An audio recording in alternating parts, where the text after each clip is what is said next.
औज़ुबिल्लाहिमिनश्शैतानिर्रजीम बिस्मिल्लाहिर्रहमानिर्रहीम। अल्लाह जल्ल शानहू दे नाम दे नाल अल्हम्दुलिल्लाहि रब्बिल आलमीन वल आक़िबतुल मुत्तक़ीन अस्सलातु वस्सलामु अला रसूलिल करीम सल्लि अला शफ़ीना सल्लि अला मुहम्मदिन सल्लि अला नबीना सल्लि अला मुहम्मदिन। दोस्तों, मैं डॉक्टर नसीर कालों हाजिर CNP न्यूज़ के। दोस्तों, एक बड़ी कहावत है, पुरानी कहावत है कि रोम जल रहा सी और नीरू बांसुरी बजा रहा सी। क्यों?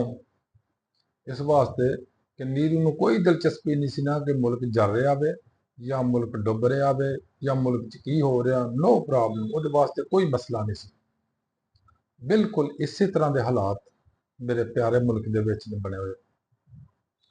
मुल्क पहले KPK और गिलगित बल्तिस्तान वो डुबे। उस तो बाद पता सी सारे मुल्क च, सारे सूबे नूं पता सी। फिर बलोचिस्तान च भी हालात खराब होए, हुण पंजाब च होए ने और यही रेले जड़े ने अगे सिंध च जाने आ। लेकिन की मजाल आ कि इन्हां बेहिस हुक्मरानां दे उत्ते कुछ भी इस चीज़ का असर होया होवे, असीं इह तो सबक हासिल कर लईए, असीं कोई इहदा अपा कर लईए, कोई दा बंदोबस्त कर लईए कि इस तो बचिया जा सके। नहीं कीता। की कीता? सैरो तफरी, मौज मेले, टिक टैक वगैरह वगैरह कोई काम नहीं किया। ना वजीर आजम ना वज़राए आला ने। ईवन मैं तो हैरान आ इस गल ते कि खैबर पख्तूनखा दे वजीर आला नूं सवाए गल्लां तो सवाए कहानियां तो उन्होंने भी कुछ नहीं आता और साडियां नूं भी कुछ नहीं आता। दोस्तों, नीरू बांसुरी बजा रहा सी ते साडे नीरू जड़े ने ये तस्वीरां बनाउंदे ने ते इश्तिहार लगाउंदे ने और इस कमाश दे काम करते हैं। टीवी ते अपने तस्वीरां देतियां, टीवी ते अपने स्कैच देते, टीवी दे उपर अपने जनाब टिकटॉक देते वगैरह वगैरह। लेकिन पाकिस्तान दे बचाउण वास्ते, पाकिस्तानियों नूं बचाउण वास्ते कख नहीं कीता। उहदी वजह की आ? उहदी वजह यह आ कि इन्हां नूं सिर्फ अपनी जात, अपने अहलो इयाल और उस तो बाहर किसी ना कोई दिलचस्पी नहीं। कोई डुब जाए, कोई मर जाए, कोई जींदा रहे, कोई सड़ जाए, कोई जो मर्जी हो जाए। दोस्तों, मेरे मुल्क के अंदर मेरे प्यारे पाकिस्तानियों के नाल जो कुछ हो रहा, सब तो ज्यादा जड़ा सफर कर रहे हैं, सब तो ज्यादा जड़ा नुकसान उठा रहे हैं, ਜਿਹੜੇ सब तो ज्यादा मर रहे हैं और सब तो ज्यादा बेचारे डुब रहे हैं, वो साडे पाकिस्तानी जिमीदार लोग ने। उन्हां दी जमीनां डुब गई, उन्हां दे हालात डुब गए और उन्हां दे अनाज डुब गए, उन्हां दी फसलां डुब गई और सब तो बढ़ के उन्हां दा जिहड़ा असासा हुंदा वे, यानी जानवर उन्हां को जिहड़े मईयां गाइयां ढग्गे वगैरह ने, वो कुछ रुड़ गए, कुछ डुब गए। बहुत बड़ा नुकसान है। लेकिन कभी सोचा, किसी ने कभी नहीं सोचा कि साडे नाल ये क्यों हो रहा। मैं सोचना कभी कभी कि शायद असी खुद जालिम, जिहड़ा साडे उत्ते अजाब साडे जुल्म की वजह तो आ रहा। लेकिन फिर सोचीदा कि असी तो लुटमार करते ही नहीं, असी तो कोई हेरा फेरियां नहीं करते, असी तो कोई मनी लॉन्ड्रिंग नहीं करते, असी तो कोई फेक अकाउंट खुलवा के उधर उधरों इधर नहीं करते, असी तो कोई ठेकेदारी निजाम तो पैसे नहीं लेंदे, असी तो कोई फेक ठेके नहीं दिंदे, असी तो कोई फेक भर्तियां नहीं करते, असी तो कुछ भी नहीं करते। फिर साडे अमाल की ने? फिर मैनूं समझ आउंदी है कि साडे अमाल शायद ये ने कि साडे फलस्तीनी भाइयों के उपर, बहनों के उपर, बच्चों के उपर जो जुल्म, ज्यादतियां, कतलो गर्त और इतने शहीद किए गए ने, तुसीं अंदाजा नहीं कर सकते। अखां भी रोंदियां ने, दिल भी रोंदा। लेकिन की मजाल है कि इन्हां जालमां ने, जिहड़े मुक्तदरी आ साडा, इन्हां ने उहदे खिलाफ मूँह चों जबान हलाई तक होवे, इन्हां दी जबान तो दो लफ्ज भी निकले होण, इस वास्ते कि ये यहूदियां दे और अमरीका दे जर खरीद गुलाम ने और कोई आवाज नहीं उठा सकते। इस वास्ते कि इन्हां दे असासे उन्हां मुल्कां दे अंदर ने, उन्हां दे मुल्कां दे अंदर इन्हां दियां प्रॉपर्टियां ने। साडी तो प्रॉपर्टी कोई नहीं, साडा तो लैना देना कोई नहीं उन्हां नाल। इस वास्ते असीं मूँह भी खोल लैंदे, जुबान भी खोल लैंदे, लेकिन ये बेचारे जुबान खोलण जोग भी नहीं आ। उल्टा जिहड़ा कोई ਇhtਜਾਜ ਕਰਦਾ ਸੀ ਇਸਰਾਈਲ ਦੇ ਖਿਲਾਫ, ਉਦੋਂ ਡਾਂਗਾ ਮਾਰਦੇ ਸੀ। ਪੁਲਿਸ ਆ ਗਈ ਜਾਂ ਦੂਸਰੇ ਕੋਈ ਅਦਾਰੇ ਆ ਗਏ, ਸਿਕਿਉਰਿਟੀ ਏਜੰਸੀਆਂ, ਉਹ ਆਣ ਕੇ ਉਹਨਾਂ ਨੂੰ ਡਾਂਗਾ ਮਾਰਦੇ ਸੀ। ਯਾਨੀ ਮੈਂ ਸਮਝਦਾ ਕਿ ਸ਼ਾਇਦ ਸਾਡੇ ਉਹਨਾਂ ਡਾਂਗਾ ਦਾ ਜਿਹੜਾ ਜ਼ਿਆਦਤੀ ਕੀਤੀ ਗਈ ਆ, ਜਾਂ ਜਿਹੜਾ ਸਾਡੇ ਕੌਮੀ ਇhtਜਾਜ ਜਿਹੜਾ ਐਕਚੁਅਲੀ ਹਕੂਮਤੀ ਇhtਜਾਜ ਹੁੰਦਾ ਵੇ, ਕੌਮੀ ਇhtਜਾਜ ਹਕੂਮਤੀ ਇhtਜਾਜ ਹੁੰਦਾ, ਲੇਕਿਨ ਸਾਡੀ ਹਕੂਮਤ ਦੀ ਪਰਵਾਹ ਹੀ ਨਹੀਂ, ਉਹ ਚੁੱਪ ਕਰਕੇ ਬੈਠੇ ਨੇ, ਖਾਮੋਸ਼ ਨਾ ਬੈਠੇ।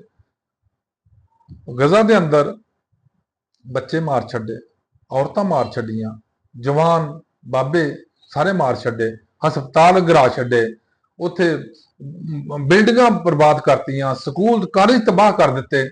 ਲੇਕਿਨ ਕੀ ਮਜਾਲ ਆ ਇਹਨਾਂ ਮੁਸਲਮਾਨ ਮੁਲਕਾਂ ਦੇ ਉੱਤੇ ਕੋਈ ਥੋੜਾ ਜਿਹਾ ਵੀ ਉਸ ਚੀਜ਼ ਦਾ ਅਸਰ ਹੋਇਆ? ਇਹਨਾਂ ਨਾਲੋਂ ਗੈਰ ਮੁਸਲਿਮ ਬਹੁਤ ਬਿਹਤਰ ਹੈ। ਤੁਸੀਂ ਅੰਦਾਜ਼ਾ ਕਰੋ, ਇਸ ਜ਼ੁਲਮ ਦੇ ਖਿਲਾਫ ਅਮਰੀਕਾ ਦੇ ਅੰਦਰ ਜਿਨ੍ਹਾਂ ਦੀ ਹਕੂਮਤ ਫਾਈਨਾਂਸਿੰਗ ਵੀ ਕਰ ਰਹੀ ਆ ਔਰ ਸਪੋਰਟ ਵੀ ਕਰ ਰਹੀ ਆ ਇਸਰਾਈਲ ਨੂੰ, ਅਮਰੀਕਾ ਦੇ ਅੰਦਰ, ਲੰਡਨ ਦੇ ਅੰਦਰ, ਯੂਰਪ ਦੇ ਅੰਦਰ ਬੜੇ ਇhtਜਾਜ ਹੋਏ ਨੇ। ਲੇਕਿਨ ਕੀ ਮਜਾਲ ਆ ਕਿ ਸਿਵਾਏ ਈਰਾਨ ਤੋਂ ਕਿਸੇ ਮੁਸਲਮਾਨ ਮੁਲਕ ਦੇ ਅੰਦਰ ਕੋਈ ਇhtਜਾਜ ਹੋਏ ਜਾਂ ਕਿਸੇ ਨੇ ਕੋਈ ਆਵਾਜ਼ ਉਠਾਈ ਹੋਵੇ? ਔਰ ਇਹ ਜਿਹੜਾ ਜ਼ੁਲਮ ਆ, ਇਹ ਸਿਰਫ ਬਾਂਸਰੀ ਰੋਮ ਜਲ ਰਿਹਾ ਸੀ ਤੇ ਨੀਰੂ ਬਾਂਸਰੀ ਵਜਾ ਰਿਹਾ ਸੀ। ਸਾਡਾ ਮੁਲਕ ਡੁੱਬ ਰਿਹਾ ਔਰ ਨੀਰੂ ਸਾਡੇ ਜਿਹੜੇ ਨੇ ਉਹ ਜਨਾਬ ਮੌਜ ਮੇਲੇ ਕਰ ਰਹੇ ਨੇ, ਕਦੀ ਇਸਲਾਮਾਬਾਦ ਇਕੱਠੇ ਹੋਏ ਹੁੰਦੇ, ਕਦੀ ਪਿੰਡੀ ਇਕੱਠੇ ਹੋਏ ਹੁੰਦੇ ਨੇ, ਕਦੀ ਜਨਾਬ ਮਰੀ 'ਚ ਬੈਠ ਕੇ ਮੌਜਾਂ ਕਰ ਰਹੇ ਹੁੰਦੇ ਆ।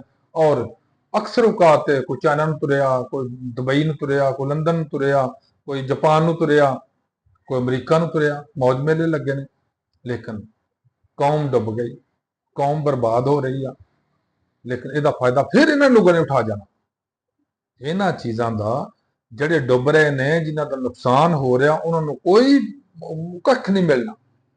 ਫਾਇਦਾ ਕੀ ਉਠਾਉਣਾ? ਇਹਨਾਂ ਨੂੰ ਤਸਲੇ ਲੈ ਕੇ ਤੁਰ ਪੈਣਾ ਸਾਰੇ, ਅਸੀਂ ਡੁੱਬ ਗਏ ਆ, ਅਸੀਂ ਮਰ ਗਏ ਆ, ਸਾਡੀ ਮਦਦ ਕਰੋ। ਔਰ ਜੋ ਮਦਦ ਆਉਣੀ ਆ ਉਹ ਕਿੱਧਰ ਜਾਣੀ ਆ? ਉਹ ਜਾਂ ਬਿਲਾਵਲ ਭੁੱਟੋ ਨੂੰ ਪਤਾ ਹੋਏਗਾ ਜਾਂ ਸਾਡੇ ਵਜ਼ੀਰ ਆਜ਼ਮ ਸਾਹਿਬ ਨੂੰ ਪਤਾ ਹੋਵੇ ਕਿੱਧਰ ਜਾਂਦੀ ਆ। ਤੇ ਜੋ ਸਕੈਂਡਲ ਲੱਗੇ ਚੱਲੇ ਨੇ, ਉਹ ਜਾਂ ਤੁਸੀਂ ਉਹ ਦੇਖ ਲਓ ਵੀ ਉਹ ਕਿਸ ਤਰ੍ਹਾਂ ਦੇ ਨੇ। ਦੂਸਰਾ ਇਹ ਕਰਨਗੇ ਕਿ ਜਿਹੜੇ ਵੱਡੇ ਜ਼ਿਮੀਂਦਾਰ ਨੇ, MNA ਨੇ, ਚੇਅਰਮੈਨ ਨੇ, ਜਗੀਰਦਾਰ ਨੇ, ਉਹ ਇਹ ਕਰਨਗੇ ਕਿ ਅਗਰ ਫਲੱਡ ਉਹਨਾਂ ਦੇ ਜ਼ਮੀਨਾਂ ਦੀ ਤਰਫ ਆਉਂਦਾ, ਉਹ ਆਪਣਾ ਇਲਾਕਾ ਬਚਾਉਣ ਵਾਸਤੇ ਦੂਸਰੀ ਸਾਈਡ ਦੇ ਬੰਬ ਮਾਰ ਕੇ ਜਾਂ ਉਹਨੂੰ ਬਾਰੂਦ ਲਗਾ ਕੇ ਉਹਦੇ ਪੁਸ਼ਤੇ ਤੋੜ ਦੇਣਗੇ ਦਰਿਆਵਾਂ ਦੇ, ਤੇ ਦੂਸਰਾ ਇਲਾਕਾ ਡੁੱਬ ਜਾਏਗਾ, ਉਹਦੇ ਆਪਣਾ ਬਚਾ ਲੈਣਗੇ। ਯਾਨੀ ਇਸ ਕਦਰ ਖੁਦਗਰਜ਼ ਇਹ ਸਾਡੇ ਲੀਡਰ ਹੋ ਗਏ ਨੇ, ਇਸ ਕਦਰ ਖੁਦਗਰਜ਼ ਸਾਡੇ ਇਹ ਮੁਕਤਦਰੀਆ ਹੋ ਗਈ ਆ, ਇਸ ਕਦਰ ਖੁਦਗਰਜ਼ ਸਾਡੇ ਇਹ ਜਿਹੜੇ ਹੈ ਨੇ ਲੀਡਰ ਤੇ ਨਹੀਂ, ਮੈਂ ਕਹਿੰਦਾ ਸਿਆਸਤਦਾਨ ਕਹਿ ਲਓ ਜਾਂ ਸਾਡੇ ਅਫਸਰ ਕਹਿ ਲਓ। ਮੇਰੇ ਦੋਸਤੋ, ਅਸੀਂ ਜਾ ਕੇ ਇਹੀ ਕਹਿ ਸਕਦੇ ਹਾਂ, ਲੇਕਿਨ ਹਕੀਕਤ ਇਹ ਆ ਕਿ ਬੜਾ ਦੁੱਖ ਹੁੰਦਾ, ਬੜਾ ਅਫਸੋਸ ਹੁੰਦਾ। ਇੰਡੀਆ ਨੇ ਆਪਣਾ ਮੁਲਕ ਬਚਾਉਣ ਵਾਸਤੇ, ਅਗਰ ਉਹਨਾਂ ਦਾ ਵੀ ਨੁਕਸਾਨ ਕਾਫੀ ਹੋਇਆ, ਲੇਕਿਨ ਆਪਣੇ ਆਪ ਨੂੰ ਬਚਾਉਣ ਵਾਸਤੇ ਸਾਰਾ ਫਲੱਡ ਸਾਡੇ ਵੱਲ ਆ ਗਿਆ। ਲੇਕਿਨ ਇਹ 'ਚ 100% ਗਲਤੀ ਸਾਡੀ ਆ, 100% ਗਲਤੀ ਸਾਡੀ ਹਕੂਮਤਾਂ ਦੀ ਆ, ਜਿਨ੍ਹਾਂ ਨੇ ਇਹ IPP ਇਹ ਜਿਹੜੇ ਪਲਾਂਟ ਸਨ ਬਿਜਲੀ ਪੈਦਾ ਕਰਨਾ, ਇਹ ਤੇ ਲੈ ਲੈ ਜਿੱਥੋਂ ਅਰਬਾਂ ਰੁਪਇਆ ਇਹਨਾਂ ਨੂੰ ਮਿਲ ਗਿਆ ਟੈਕਸਾਂ 'ਚ, ਆਪਣਾ ਰਿਸ਼ਵਤਾਂ 'ਚ, ਔਰ ਆਪਣੇ ਵਫਾਦ ਆ ਗਏ, ਕਿਉਂਕਿ ਆਪਣੇ ਹੀ ਇਹਨਾਂ ਦੇ ਸਨ ਸਾਰੇ। ਲੇਕਿਨ ਕਿਸੇ ਨੇ ਵੀ ਕੋਈ ਡੈਮ ਬਣਾਉਣ ਦੀ ਕੋਸ਼ਿਸ਼ ਨਹੀਂ ਕੀਤੀ ਕਿ ਅਸੀਂ ਜਿੰਨਾ ਪਾਣੀ ਹੁਣੇ ਜ਼ਾਇਆ ਹੋਣ ਡਿਆ, ਅਗਰ ਸਾਡੇ ਕੋਲ ਡੈਮਾਂ ਦੀ ਗੁੰਜਾਇਸ਼ ਹੁੰਦੀ, ਡੈਮ ਬਣੇ ਹੁੰਦੇ, ਤੇ ਇਹੀ ਪਾਣੀ ਅਸੀਂ ਸਟੋਰ ਕਰਦੇ ਪੂਰੀਆਂ ਗਰਮੀਆਂ ਔਰ ਸਰਦੀਆਂ, ਜਦੋਂ ਪਾਣੀ ਬਿਲਕੁਲ ਨਹੀਂ ਹੁੰਦਾ ਦਰਿਆਵਾਂ ਦੇ ਅੰਦਰ, ਅਸੀਂ ਉਸ ਪਾਣੀ ਨੂੰ ਇਸਤੇਮਾਲ ਕਰਦੇ। ਲੇਕਿਨ ਇੱਥੇ ਲਸਾਨੀ ਫਿਰਕੇ, ਇੱਥੇ ਸੁਬਾਈ ਫਿਰਕੇ, ਇੱਥੇ ਦੀਨੀ ਫਿਰਕੇ, ਇੱਥੇ ਸਿਆਸੀ ਫਿਰਕੇ, ਔਰ ਜੋ ਕੁਝ ਇਹਨਾਂ ਤਕਸੀਮ ਦਰ ਤਕਸੀਮ ਹੋਇਆ, ਉਹਨੇ ਮੁਲਕ ਦੀ ਤਬਾਹੀ ਲਾ ਛੱਡੀ ਆ। ਕਿ ਮੈਂ ਨਹੀਂ ਮਾਨੂ ਸਿੰਧ ਡੁੱਬ ਜਾਏਗਾ, ਮੈਂ ਨਹੀਂ ਮਾਨੂ ਬਲੋਚਿਸਤਾਨ ਡੁੱਬ ਜਾਏਗਾ, ਮੈਂ ਨਹੀਂ ਮਾਨੂ ਸਰਹੱਦ ਡੁੱਬ ਜਾਏਗਾ। ਕਾਲਾ ਬਾਗ ਡੈਮ ਨਹੀਂ ਬਣ ਦਿੱਤਾ, ਲੇਕਿਨ ਸਾਰਾ ਸੂਬਾ ਬਰਬਾਦ ਕਰਾ ਲਿਆ KPK, ਸਾਰਾ ਸੂਬਾ ਬਰਬਾਦ ਕਰਾ ਲਿਆ ਪੰਜਾਬ, ਸਾਰਾ ਸੂਬਾ ਬਲੋਚਿਸਤਾਨ ਵੀ ਅੱਧਾ ਬਰਬਾਦ ਹੋ ਗਿਆ।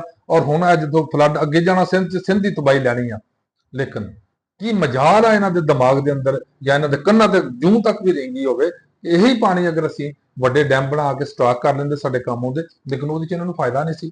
ਫਾਇਦਾ ਤੇ IPP 'ਚ ਆ, ਜਿੱਥੋਂ ਇਹਨਾਂ ਨੂੰ ਕਮਿਸ਼ਨ ਮਿਲਦੇ ਨੇ। ਇਸ ਵਾਸਤੇ ਇਸ ਬੰਨੇ ਨਹੀਂ ਜਾਂਦੇ।